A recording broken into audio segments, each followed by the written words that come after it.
Keberadaan paguyuban suku Karo Marga Silima di Makassar, Sulawesi Selatan mempererat silaturahim dengan menggelar sebuah pertemuan. Pertemuan ini berlangsung beberapa waktu lalu dan dihadiri beberapa anggota suku Karo.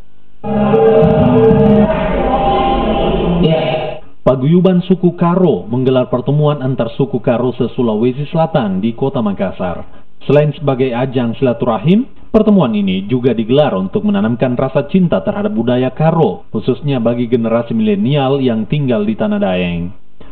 Perjumpaan suku Karo diawali dengan proses pemakaian baju adat suku Karo Uis Bulu dan Kapo yang digunakan dalam pesta adat, utamanya pesta pernikahan. Prosesi ini adalah bagian dari perayaan perjumpaan suku Karo Sulsel sebagai ajang silaturahim bagi warga suku Karo yang berdomisili di luar Pulau Sumatera, khususnya Sulawesi Selatan. Ada 5 marga suku Karo yang hadir dalam perjumpaan bertema Mburo ATTD Persada Nah Merga Silima, yakni Karo-Karo, Ginting, Sembiring, Tarigan, dan Perangin-angin. Perjumpaan suku Karo ini adalah upaya untuk memupuk rasa cinta generasi milenial suku Karo yang tumbuh di luar Pulau Sumatera untuk bisa mengenal dan menjalankan adat suku Karo.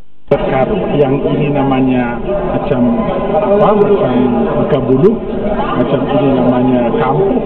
Inilah pakaian yang resmi bagi peradaban orang Karo pada saat mereka mempunyai event. Tentunya harapan kita memperkenalkan budaya Karo itu di Sulawesi Selatan ini, tetapi yang paling utama kami semua suku Karo yang berada di Sulawesi Selatan ini bisa dapat berkumpul dan saling kenal.